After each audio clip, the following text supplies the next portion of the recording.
Assalamualaikum warahmatullahi wabarakatuh. Halo guys, kembali lagi bersama saya Bobby Herian. Kali ini kita akan bahas tentang fitnah Gibran kepada Thomas Lembong.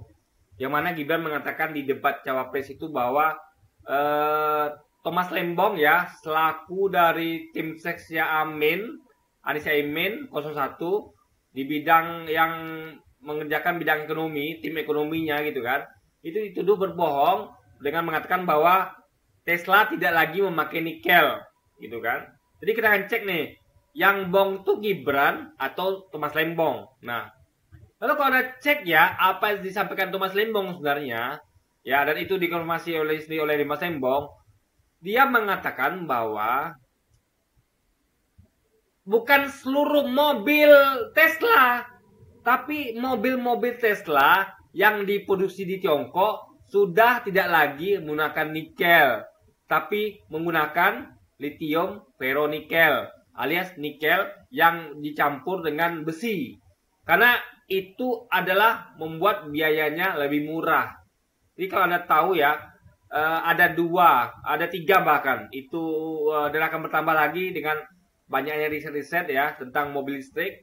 Jadi kita bandingkan dua dulu ya, antara nikel, produksi mobil listrik dengan nikel dan dengan lithium ferronikel, yaitu nikel yang campur besi.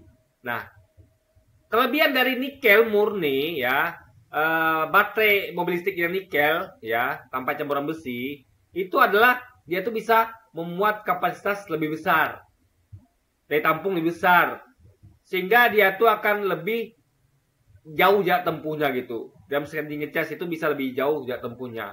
Tapi kelemahannya adalah harganya mahal, lebih mahal dibandingkan lithium ferronikel, yaitu nikel yang campur dengan besi. Harganya lebih mahal yang nikel saja.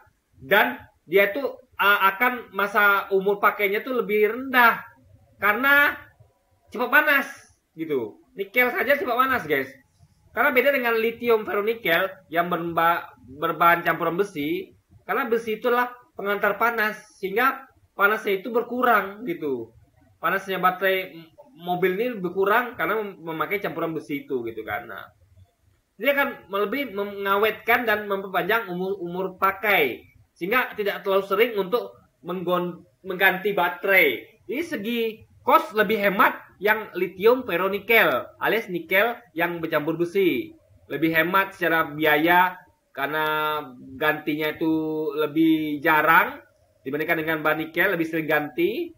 Juga harganya pun yang ferronikel ini lebih murah dibandingkan yang nikel saja. Cuman kelebihan nikel yang bisa dikalahkan oleh lithium ferronikel adalah jarak tempuhnya lebih jauh, guys. Itu saja. Nah, makanya wajar logikanya kenapa di Tiongkok itu lebih memilih Tesla dan juga merek lain ya. BYD terutama, itu perusahaan yang dipunyai investasinya salah satunya oleh Warren Buffett, seorang investor handal terkenal di Amerika, yaitu gurunya Lo Keng Hong ya.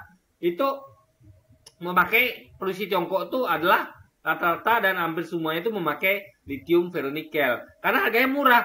Tiongkok kan terkenal dengan barang kualitas tapi murah ya. Jadi mengejar cost yang murah, makanya bisa bersaing secara harga. Itu kelebihan Tiongkok. Nah, Tesla di Amerika itu beda sama Tesla di Tiongkok. Meskipun satu perusahaan tapi fokusnya beda.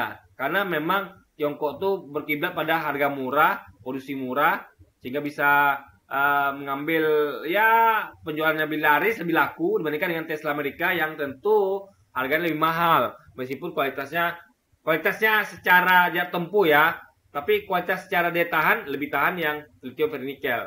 Nah, jadi yang sampaikan Thomas Lembong itu adalah bukan seluruh mobil Tesla, tapi hanya mobil Tesla yang diproduksi di Tiongkok itu sudah memakai lithium ferronikel. Jadi Gibran terbukti telah memfitnah Thomas Lembong. Thomas Lembong tidak mengatakan semua mobil Tesla, tapi mobil Tesla yang diproduksi di Tiongkok. Ya, itu poinnya. Dan kita perlu tahu ya bahwa apa ya? Kita perlu lihat bahwa harga itu menjadi penting, guys. Nah, harga menjadi penting. Kenapa? Karena kita tahu Indonesia bukan negara kaya rakyatnya. Kita banyak miskin. Sehingga kita tuh masih perlu menghemat pengeluaran, sehingga mobil listrik berbahan lithium ferronika itu akan lebih masuk akal, make sense dibandingkan mobil-mobil lain yang menggunakan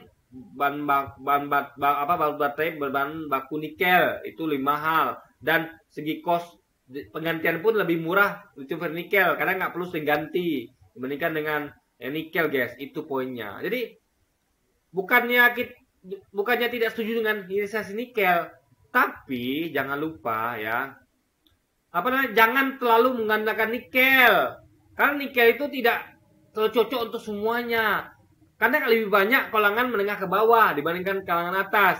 Jadi nikel akan tetap akan laku, tapi kalau harganya bisa bersaing dengan lithium ferronikel. Kalau tidak, ya segmennya berarti hanya segmen premium, orang-orang kaya saja. Orang-orang menengah bawah akan memilih bahan baku mobil baterai listrik yang berbahan baku lithium ferronikel karena mengejar sisi ekonomisnya, guys. Karena nggak bisa dipungkiri, orang tuh masih memilih cenderung berprinsip ekonomi ketika memilih suatu produk.